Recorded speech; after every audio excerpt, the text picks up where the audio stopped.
Irmãos, nessa noite irei dar continuidade a uma série de exposições que nós temos feito aqui no Evangelho de Mateus. Nós começamos a ver o Sermão do Monte, que encontra-se lá no capítulo 5 de Mateus. Nós vimos sobre as bem-aventuranças e nessa noite nós iremos dar continuidade ao estudo no Sermão do Monte, nas bem-aventuranças que Cristo proferiu para cada um de nós. Aqueles que acharem, vamos nos colocar de pé para fazermos a leitura da Palavra de Deus. Mateus capítulo 5, nós iremos ler a partir do versículo 1. Diz assim: Vendo Jesus as multidões, subiu ao monte, e como se assentasse, aproximaram-se os seus discípulos, e ele passou a ensiná-los, dizendo...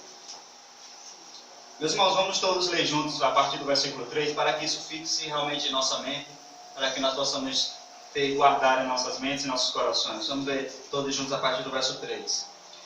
Bem-aventurados os humildes de espírito, porque deles é o reino dos céus. Bem-aventurados os que choram, porque serão consolados. Bem-aventurados os mansos, porque herdarão a terra. Bem-aventurados os que têm fome e sede de justiça, porque serão fartos. Bem-aventurados os misericordiosos, porque alcançarão misericórdia. Bem-aventurados os limpos de coração, porque verão a Deus. Bem-aventurados os pacificadores, porque serão chamados filhos de Deus. Bem-aventurados os perseguidos por causa da justiça, porque deles é o reino dos céus. Bem-aventurados sois quando por minha causa vos injuriarem e vos perseguirem, e mentindo disserem todo mal contra vós. Regozijai-vos e exultai, porque é grande o vosso galardão nos céus, pois assim perseguiram os profetas que vieram antes de vós. No final ficou um pouco diferente, mas deu para nós entendermos, para a glória de Deus. Vamos somente orar mais uma vez, porque orar nunca é demais. Vamos interceder a Deus nesse momento, para que o Espírito Santo possa trazer clareza à nossa mente para entendermos a sua palavra.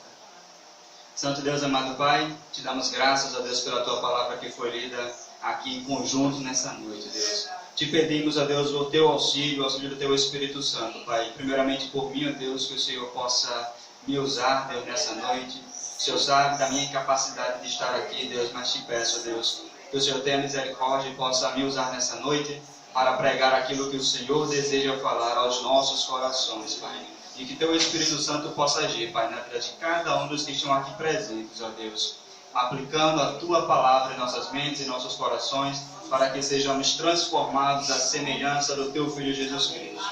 Essa é a oração que eu te faço, em nome de Cristo. Amém. Bora sentar, irmãos.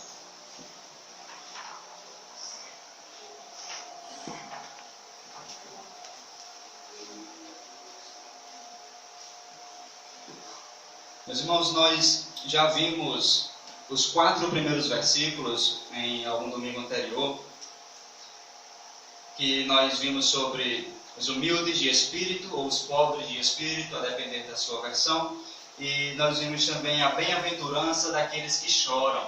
Apenas para que nós possamos recapitular e possamos seguir adiante, nós lemos todo o texto das bem-aventuranças, mas nós iremos deter nessa noite apenas no versículo 5 e no versículo 6. Mas para que nós possamos lembrar aquilo que nós já falamos aqui em outros momentos, bem-aventurados os pobres de espírito. Nós vimos que quando Cristo usou essa palavra pobre, ele não estava se referindo a uma pobreza material, uma pobreza financeira, mas a palavra utilizada por Cristo significava assim um estado de extrema pobreza. Uma pessoa que é tão pobre que não pode sustentar a si mesma, que ela necessita de outro. Mas Cristo utilizou esse termo, bem-aventurados pobres de espírito, no sentido de uma pobreza espiritual, ou seja, daqueles que reconhecem que necessitam de outra pessoa, no caso de Deus. Nós precisamos reconhecer a nossa miséria, nós precisamos reconhecer que sem Deus nós estamos perdidos. Nós estamos em uma situação de miséria, de fato, espiritual, meus irmãos.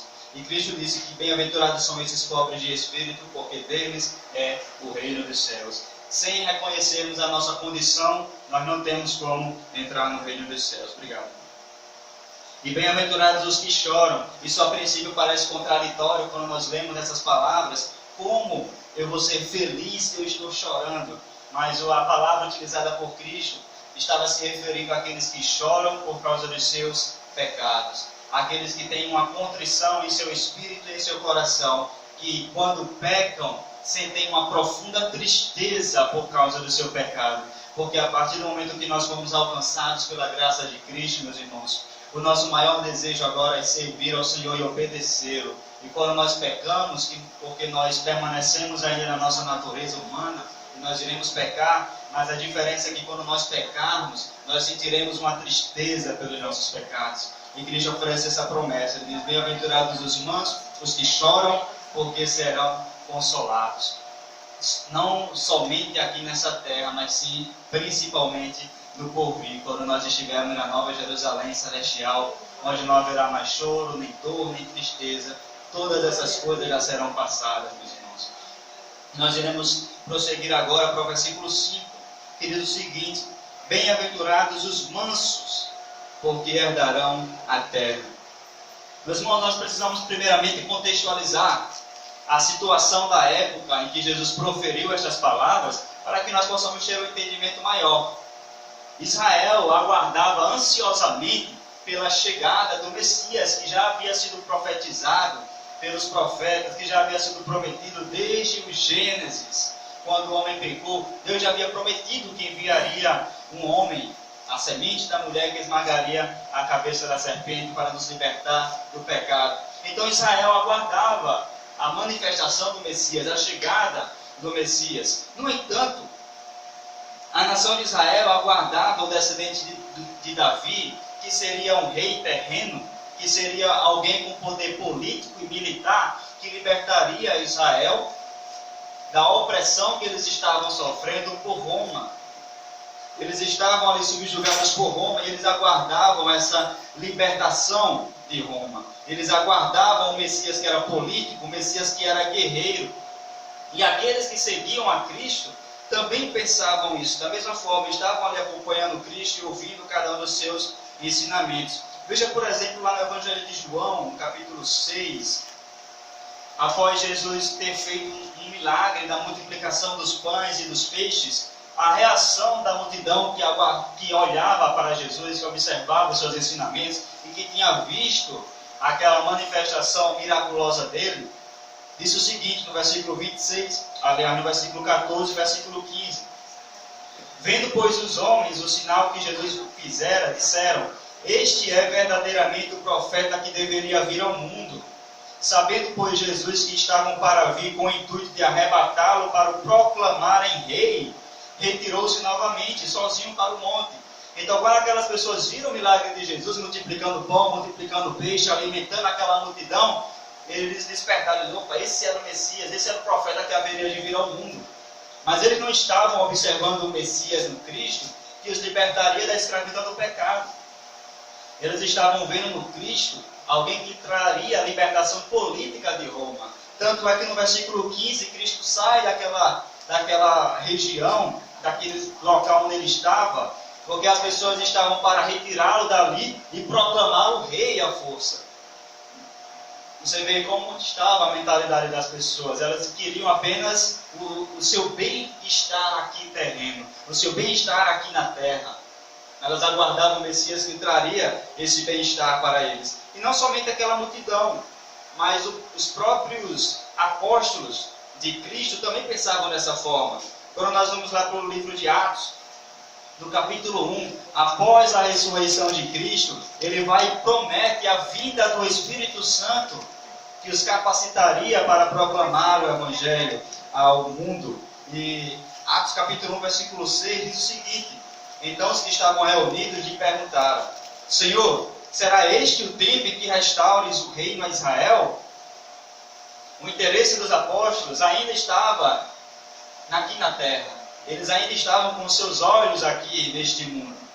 Versículo 7, respondeu-lhes: não vos compete conhecer tempos ou épocas em que o Pai reservou pela sua exclusiva autoridade, mas recebereis poder ao descer sobre vós o Espírito Santo, e sereis minhas testemunhas, tanto em Jerusalém, como em toda a Judéia e Samaria e até os confins da terra. Então Jesus falou ali aos seus discípulos, aos apóstolos, que não era para que eles soubessem dos tempos que competem ao Pai. O Pai tem um tempo determinado em que Ele vai restaurar todas as coisas, mas não era naquela ocasião. Cristo disse para eles: aguardem em Jerusalém, porque vocês receberão poder, mas não é um poder militar para que vocês conquistem este mundo, mas é um poder espiritual. É o Espírito Santo que vai descer sobre vocês para que vocês conquistem o mundo para Cristo, por meio do Evangelho. Então, esse sermão que Cristo proferiu, conhecido como Sermão do Monte, que nós encontramos aqui a partir do capítulo 5 de Mateus, chocou aqueles que o ouviam, porque ia contra todos os princípios da época e ia contra o tipo de Messias que eles aguardavam. Israel estava bem dividido ali, havia várias facções, havia vários grupos, né? Um dos grupos que nós mais conhecemos são o grupo dos fariseus, que nós vemos constantemente aqui na Bíblia, né? O grupo de fariseus era um grupo de líderes religiosos que eram extremamente conservadores da lei, né? Eles falavam que teria que ter uma estrita observação de tudo que estava prescrito no livro da lei de Moisés. E existia um outro grupo que eram os saduceus. Os saduceus já eram um grupo um pouco mais liberal. Eles tinham também a lei, mas eles acreditavam que poderia se moldar um pouco mais a cultura do seu tempo. Existiam os essênios, que por mais que não esteja citado aqui na Bíblia, os essênios eram um grupo de pessoas que se isolavam das pessoas e estudavam o livro da lei, que estavam também no deserto aguardando a manifestação do Messias. E por fim existia o grupo dos zelotes. O grupo dos zelotes era um grupo que tinha um poderio militar e que lutava contra Roma. Eles visavam muito uma manifestação política do Messias. Eles aguardavam a manifestação política do Messias. Esse grupo já não estava tão preocupado com a religião, mas sim com a política. Inclusive tinha um que era zelote, que estava entre os 12 de Cristo, Simão, o zelote, como é citado na Bíblia, né? Então, isso chocou aquela população, aquelas pessoas. Como alguém pode conquistar o mundo sendo manso? Porque Cristo disse: bem-aventurados os mansos, porque herdarão a terra. Como eu vou conquistar, como eu vou herdar a terra sem a guerra? Como eu vou conquistar a terra sem o poder das armas, sem o poderio militar, sem o poderio econômico e político? Como fazer isso? Segundo os padrões do mundo, é dito que alguém é manso, nós precisamos primeiramente entender o que significa a palavra manso que Cristo usou aqui, né? E segundo as pessoas aí de fora, inclusive até mesmo entre nós mesmos, né? Nós temos em nossa mente que alguém manso é uma pessoa que não demonstra nenhum tipo de reação diante de conflitos, quando quer a paz a qualquer preço, né? Quando quer a paz a qualquer preço, isso é perigoso.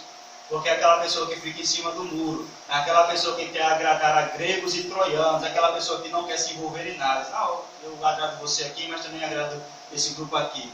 Então, as pessoas acham que ser manso é isso. Ainda há um grupo pior, né, de pessoas que acham que ser manso é aquele cara que é mole, aquele cara que é frouxo, que não faz nada, que é na dele mesmo.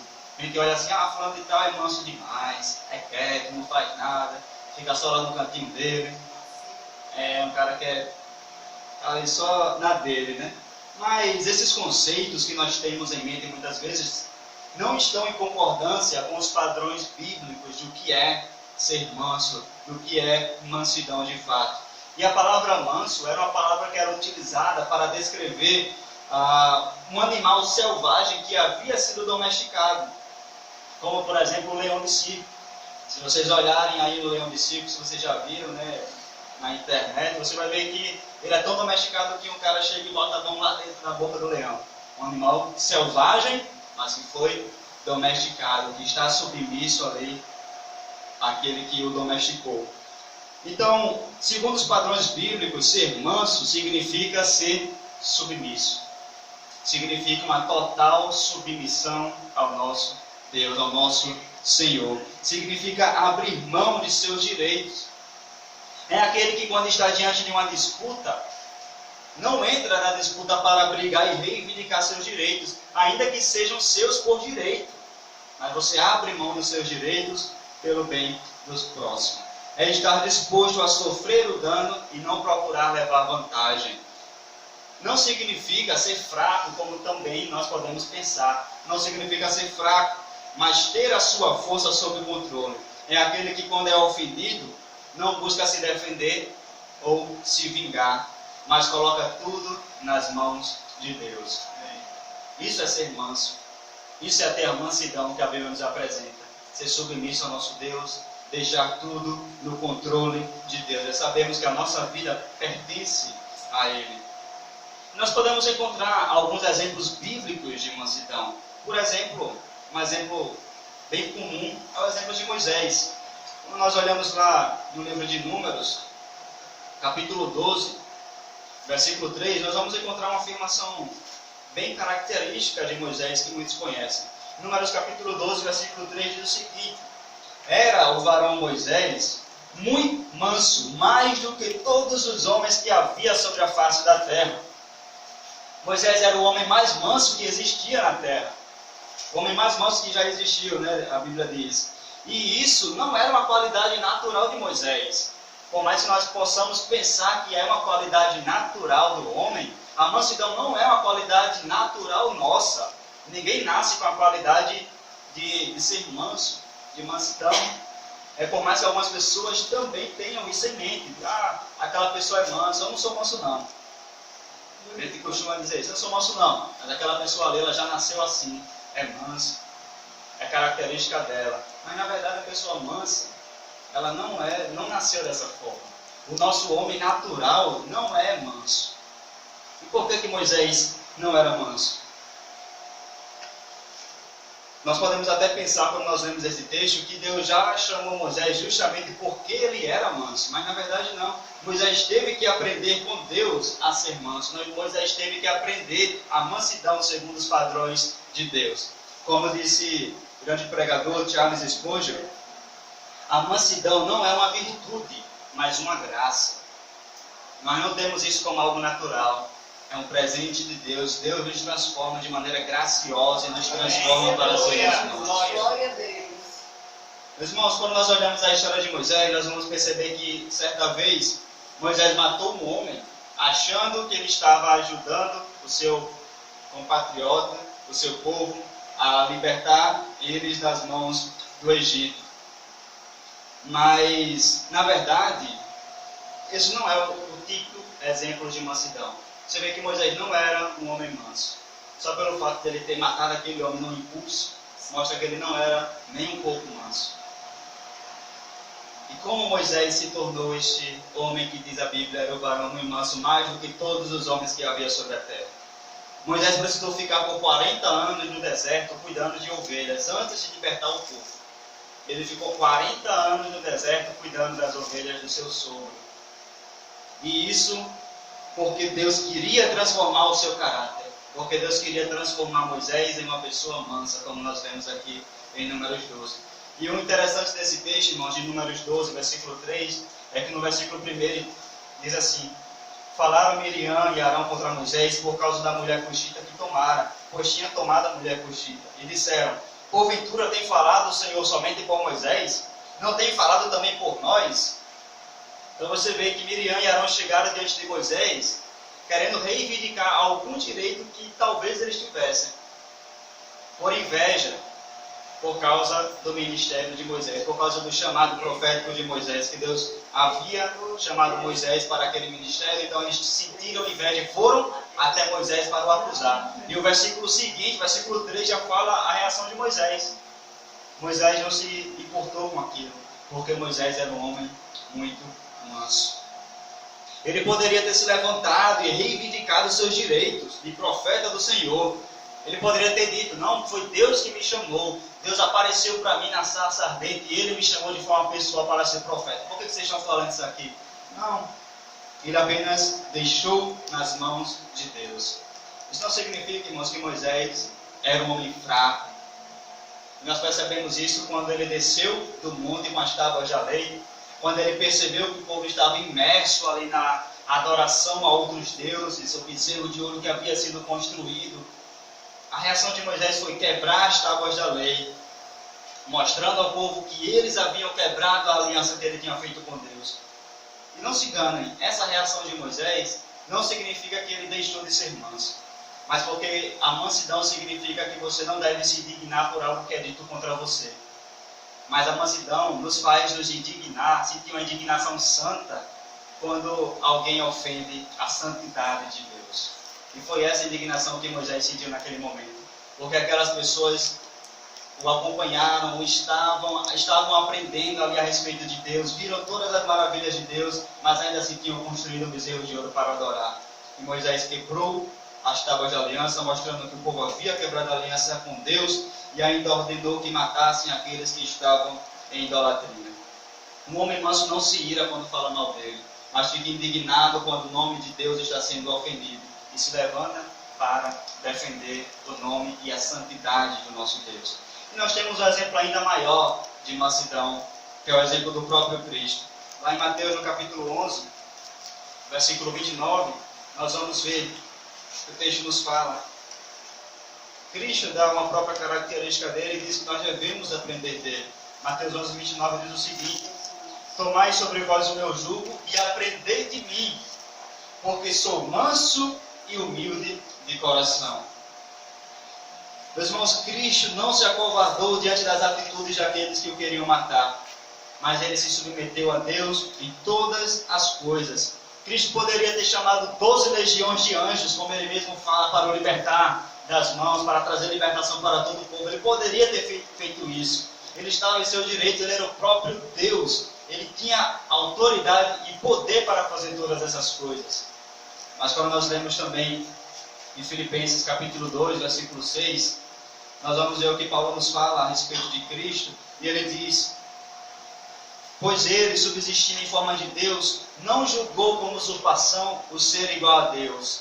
Antes, a si mesmo se esvaziou, assumindo a forma de servo, tornando-se em semelhança de homens e reconhecido em figura humana. Assim mesmo se humilhou, tornando-se obediente até a morte e morte de cruz. Cristo foi obediente ao seu Pai em todas as coisas. Por isso ele diz: aprendam de mim, que sou manso e humilde de coração. Mas nós também vemos um exemplo de indignação santa de Cristo. Quando ele entra no templo, ele vê os homens vendendo e fazendo do templo do Senhor um local de adoração, de comércio. E ele puxa um chicote e começa a derrubar todas as coisas e expulsa aqueles homens de ali, dizendo que a casa do Senhor seria chamada casa de oração, mas aqueles homens tinham transformado num covil de ladrões. E estavam transformando o templo do Senhor em um local para fazer comércio. Ele se indignou, não quando o ofenderam a ele. Ele foi ofendido durante toda a sua vida. Mas ele não se indignou com isso. Ele se indignou quando o ofenderam ao seu Pai, quando ofenderam a santidade de Deus. Meus irmãos, e a mansidão não significa simplesmente ter um controle emocional externo. Porque muitas vezes você olha para uma pessoa, aquela pessoa está ali calma, diante das circunstâncias que estão acontecendo, e você pode observar aquela pessoa e dizer para ela: aquela pessoa é uma pessoa mansa. E ela pode realmente parecer uma pessoa mansa aos nossos olhos, mas aos olhos do Senhor, que contempla o nosso coração, aquela pessoa pode ser como um vulcão que está prestes a entrar em erupção. Eu tenho um exemplo para contar. Meu avô tinha um cachorro, um pastor alemão, e eu nunca vi um cachorro tão bravo quanto aquele. Que inclusive tinham colocado, uma vez os cachorros se soltaram, ele colocou 2 pitbull para correr.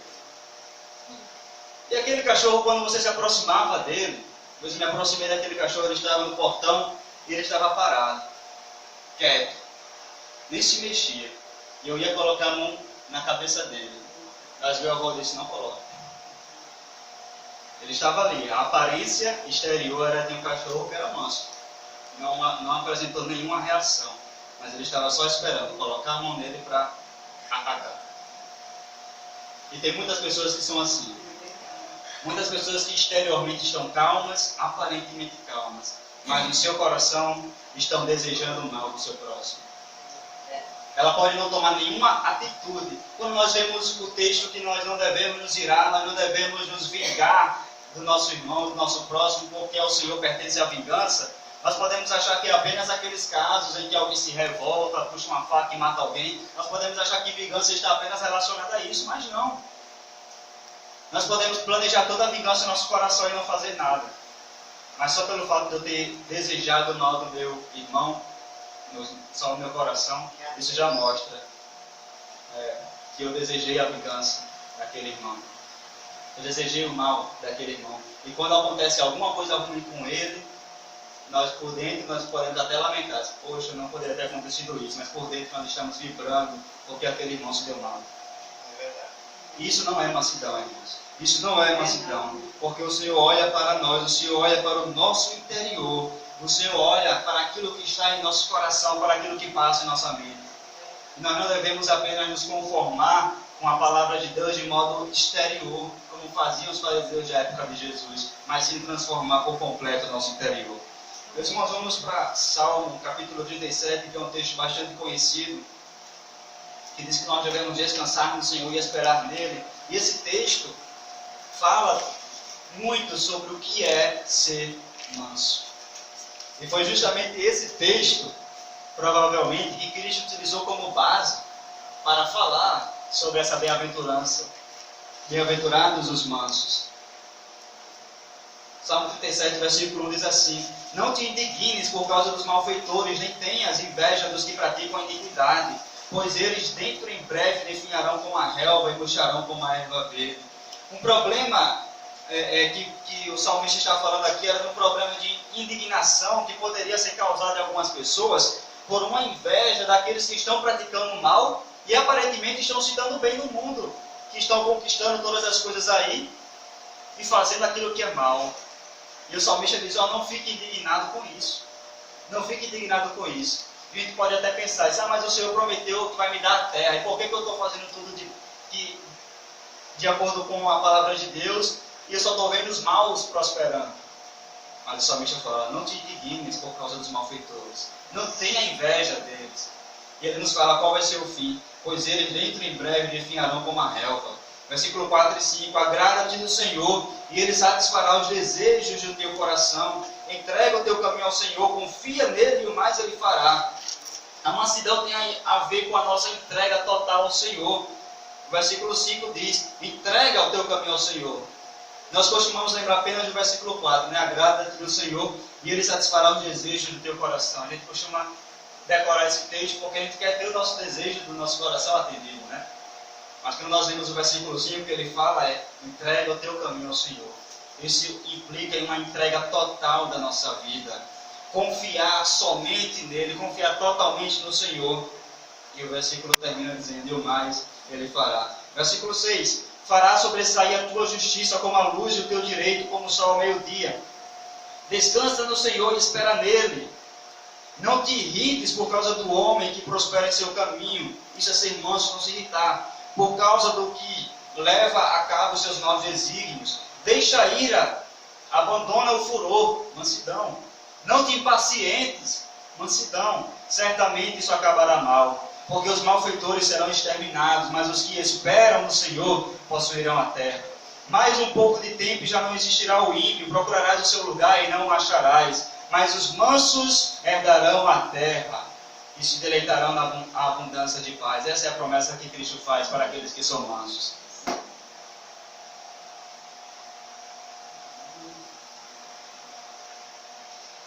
Ser manso, segundo os padrões da Bíblia, é descansar no Senhor, é esperar nele, é não ter inveja dos ímpios, é abandonar a ira, o furor e não ser impaciente. Mas como o Senhor é estar disposto a suportar em submissão toda e qualquer provação. Um homem manso, aliás, um homem que não é manso, murmura e reclama contra Deus. Mas quem é manso se submete à palavra de Deus e confia nele, mesmo diante das situações adversas. Nós, quando olhamos o texto de Isaías 53, nós vemos que Cristo ele se submeteu por completo ao Senhor. E ele foi como ovelha muda ao matadouro para ser entregue por causa de nossos pecados. Ele não tinha nenhum pecado, ele não tinha nenhuma culpa para carregar, mas ele foi como ovelha muda ao matadouro.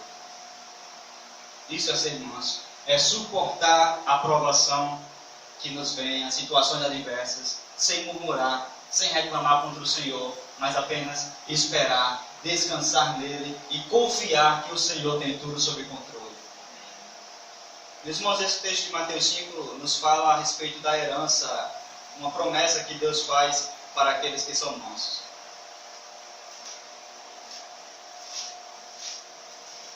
O texto diz o seguinte: bem-aventurados os mansos, porque herdarão a terra. Os mansos buscam, os homens, aliás, buscam de todas as formas conquistar essa terra.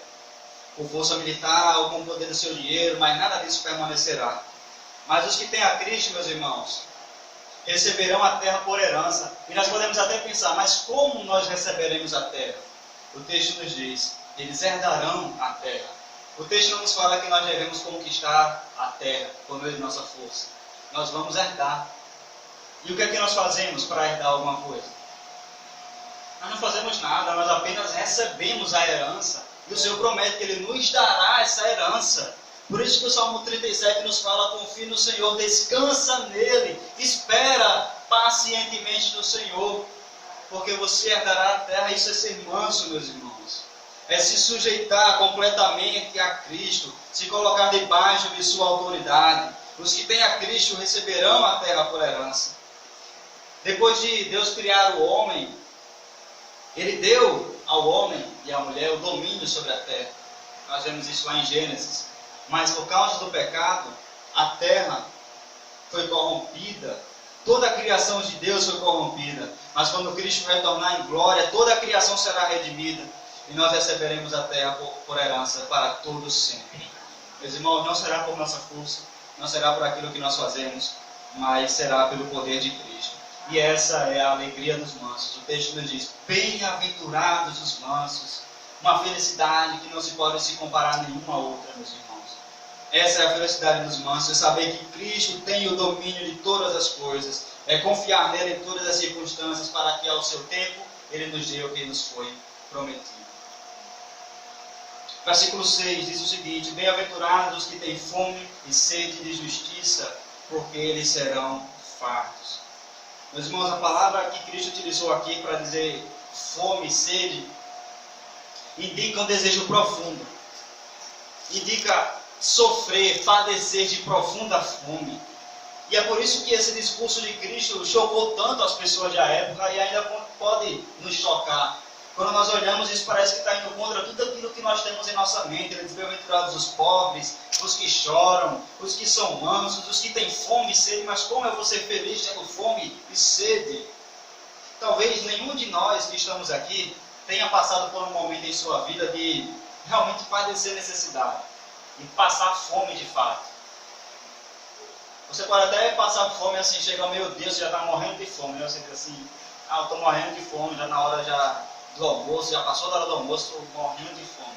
Mas não é esse tipo de fome que Cristo fala. Essa fome todos nós sentimos continuamente. Mas é aquela fome realmente de nos fazer padecer de fome. Acredito que nenhum de nós tenha passado por essa experiência.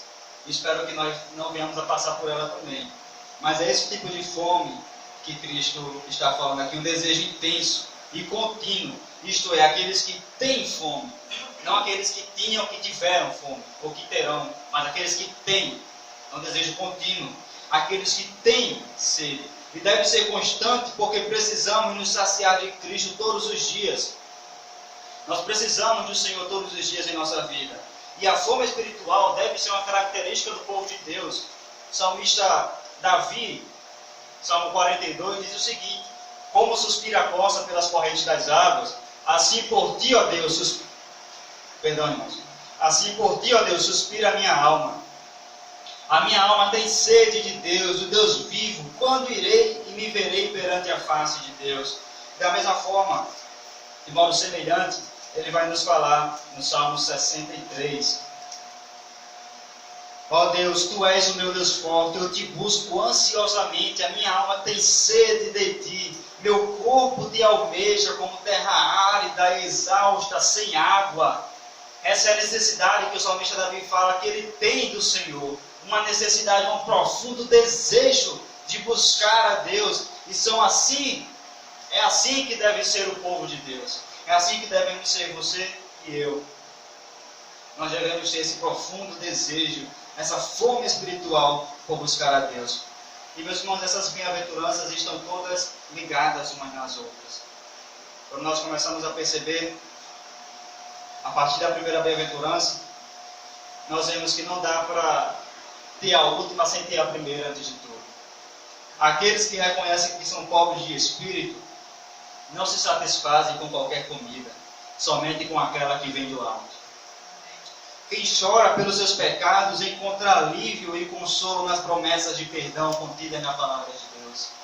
Nós choramos pelo nosso pecado, mas sabemos que a palavra de Deus promete perdão para aqueles que se arrependem verdadeiramente dos seus pecados. Aqueles que são mansos não se submetem aos seus próprios interesses, mas sim à palavra de Deus. E é por isso que nós devemos ter fome, uma fome constante e sede, uma sede constante de buscar ao Senhor em sua santa palavra. Cristo nos disse em Mateus 4,4: não só de pão viverá o homem, mas de toda a palavra que sai da boca de Deus. Assim como a fome de comida e sede de água são necessidades físicas que nós temos diariamente, assim deve ser a nossa necessidade por Deus. Nós devemos ter essa fome e sede diariamente, meus irmãos. O salmista Davi, Salmo 119:47, diz o seguinte: tenho prazer nos teus mandamentos, eu os amo. Nós devemos ter esse mesmo sentimento que o salmista teve ao escrever. Ter prazer na palavra de Deus. Nós devemos amar a palavra de Deus, meus irmãos. Quando nós éramos do mundo, nós éramos escravos do pecado. Nós amávamos estar no pecado, nós amávamos cometer aquelas coisas, mas agora que Cristo nos alcançou, o nosso prazer deve estar na palavra de Deus. Nosso prazer deve estar em fazer a vontade do Senhor. Nós podemos perceber isso também lá no filho pródigo. O filho pródigo achou que poderia encontrar a sua satisfação no mundo. Ele pediu ali a sua herança ao pai e foi para o mundo gastar todas as coisas. Mas quando ele estava diante daquela comida de porcos, ele lembrou da comida que ele comia lá na casa de seu pai. Os empregados de seu pai tinham comidas melhores do que aquela que ele estava se sujeitando. Então ele teve uma necessidade. Ele percebeu que a comida que tinha na casa de seu pai era bem mais saborosa e poderia realmente trazer uma satisfação. Aquela comida dos porcos não poderia nos trazer satisfação a ele. Assim como as coisas do mundo não podem nos trazer satisfação. Nós vamos encontrar satisfação, irmãos, apenas, unicamente na palavra de Deus, apenas em Deus. E, meus irmãos, o texto nos diz: bem-aventurados os que têm fome e sede de justiça. John Stott nos fala que a justiça bíblica tem 3 aspectos: a justiça legal, a justiça moral e a justiça social. Para que nós possamos entender rapidamente o que significa ter fome e sede de justiça, nós precisamos entender o que a Bíblia nos fala a respeito do que é a justiça. Em primeiro lugar, a justiça legal tem a ver com a nossa justificação, o nosso relacionamento com Deus. A Bíblia nos fala, irmãos, que o padrão para entrar no céu é a perfeição. A Bíblia nos fala que no céu não pode haver nada que é imperfeito. Somente quem é perfeito poderá entrar nos céus. Amém? Alguns olharam um pouco assustados para mim. Mas a Bíblia fala. A Bíblia nos fala também que nós somos pecadores. Não há um justo, nenhum sequer. Não há ninguém que faça o bem. Não há ninguém que busque a Deus. Pois todos pecaram e estão destituídos da glória de Deus. E a Bíblia nos fala, Tiago 2,10, que se nós tropeçarmos em um único ponto da lei, nós somos culpados de transgredir toda a lei. Isso parece nos colocar em um dilema. Então, se eu não sou perfeito, se eu não posso alcançar a perfeição, como eu vou entrar no céu se o padrão exigido para entrar no céu é a perfeição? Como nós podemos ser justos diante de Deus? Meus irmãos, aquilo que o homem não pode fazer, Deus fez por nós. Glória a Deus. Cristo foi à cruz em nosso lugar. Ele se fez pecado por cada um de nós. Nós cantamos aqui Isaías 53. Nós falamos que Ele foi até a cruz.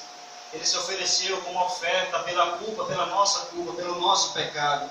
E Ele cumpriu toda a justiça. Cristo cumpriu toda a lei. E na cruz Ele bradou: está consumado. Está pago, a nossa dívida foi paga na cruz, meus irmãos. nós não estamos mais em débito com o Senhor. Se nós já colocamos a nossa fé nele, meus irmãos, se nós já colocamos a nossa confiança no Senhor, isso significa que não há mais dívida, não há mais débito, porque ele pagou todas as coisas. Romanos 8:1 nos diz que nenhuma condenação há para aqueles que estão em Cristo Jesus. E nós devemos ter fome dessa justiça, a justificação que está em Cristo, meus irmãos. Nós devemos entender que nós não poderemos entrar no céu buscando a nossa própria justiça. Nós devemos colocar a nossa fé em Cristo, porque é Ele quem nos justifica. Amém? Amém. Em segundo lugar, nós devemos ter um desejo pela justiça moral, ou seja, pela nova vida que nós encontramos diante de Deus. Nós sabemos, meus irmãos, que ser declarado justo não nos dá uma natureza perfeita, mas a partir do momento em que nós colocamos a nossa fé em Cristo, nós recebemos um novo coração. E esse novo coração nos capacita a obedecer a palavra de Deus. Antes disso, nós não tínhamos capacidade nenhuma de obedecermos a Deus, porque a nossa inclinação natural é para o pecado, não para as coisas de Deus. Mas a partir do momento em que nós recebemos o Espírito Santo, ele nos capacita a obedecer o Senhor. Nós temos que entender que estamos em constante luta contra a carne. Nós ainda pecamos, mas nós não amamos mais o pecado. Amamos a palavra de Deus. É por isso que existe essa luta interior entre o Espírito e a carne. Por isso nosso desejo deve ser de conhecer cada vez mais a Deus e sua palavra. Em terceiro lugar, nós devemos ter apetite pela justiça social. Devemos lutar por uma sociedade mais justa, seja no seu emprego, seja no seu relacionamento com as pessoas. Nós não devemos buscar os nossos interesses, como nos diz a bem-aventurança da mansidão, mas devemos buscar o interesse dos outros, buscando sempre a justiça no meio das pessoas. E por fim, meus irmãos, Cristo nos promete algo para aqueles que têm fome e sede de justiça. A palavra de Deus nos diz: bem-aventurados os que têm fome e sede de justiça, porque serão fartos. O Senhor promete saciedade para aqueles que têm fome. Se nós desejarmos a palavra de Deus e a buscarmos continuamente, o Senhor promete que nós seremos saciados. Mas a saciedade não significa que nós deixaremos de desejar o alimento. Na verdade, nos faz desejar cada vez mais esse alimento da palavra de Deus. Assim como nós sentimos fome e sede diariamente, assim também nós sentiremos fome e sede diariamente pela palavra do Senhor. É esse que deve ser o nosso desejo, meus irmãos. Não mais para o pecado, mas sim para a palavra de Deus, de buscar o Senhor, desejar buscar a Ele com todas as nossas forças, meus irmãos. Ele deve ser buscado incessantemente. E agindo dessa forma, não teremos necessidade de nada mais que o mundo tem para nos oferecer, mas tão somente daquilo que Cristo nos oferece. Para finalizar, irei ler o texto de João, capítulo 4, versículo 13 e 14. Que diz o seguinte: afirmou-lhe Jesus: quem beber desta água tornará a ter sede. Aquele, porém, que beber da água que eu lhe der, nunca mais terá sede. Pelo contrário, a água que eu lhe der será nele uma fonte a jorrar para a vida eterna. Meus irmãos, não é pouca coisa que o Senhor nos promete. Não é simplesmente um pouco com água. Ele nos diz que vai nos saciar por completo a nossa sede, para que nunca mais venhamos a ter sede e fome novamente, meus irmãos. Ele diz que se nós bebermos a água que Ele nos dá, nós seremos uma fonte para jorrar para a vida eterna. Não é pouca coisa que o Senhor nos oferece, meus irmãos. Ele oferece uma completa saciedade de todas as nossas necessidades. Nós não precisamos de nada que está no mundo, nós precisamos tão somente do Senhor, meus irmãos. Nós devemos fazer uma análise pessoal, irmãos. Queria convidar você a abaixar a sua cabeça nesse momento, para que você pudesse fazer essa análise pessoal. Se você realmente tem sentido essa fome e sede espiritual, esse desejo incessante de buscar o Senhor, de buscá-lo em sua palavra. Porque esse é o momento, meus irmãos, que nós temos de nos arrepender do Senhor. Nós tivemos o contato com a sua palavra. Nós sabemos o que o Senhor exige de cada um de nós, que sejamos mansos, que nós possamos ser submissos a Ele e que nós tenhamos o constante desejo de buscar o Senhor. Constante desejo diário, meus irmãos, de estar buscando a palavra de Deus, de ter prazer não mais nas coisas do mundo, de ter prazer não mais no pecado, mas de ter prazer somente no Senhor, sabendo que Ele pode satisfazer todas as nossas necessidades, meus irmãos. Santo Deus, amado Pai, queremos te agradecer, Deus, pela exposição da Tua palavra. Te agradecemos, ó Deus, porque sabemos que cada vez que a Tua palavra é lida, o Senhor está falando diretamente com cada um de nós, ó Pai.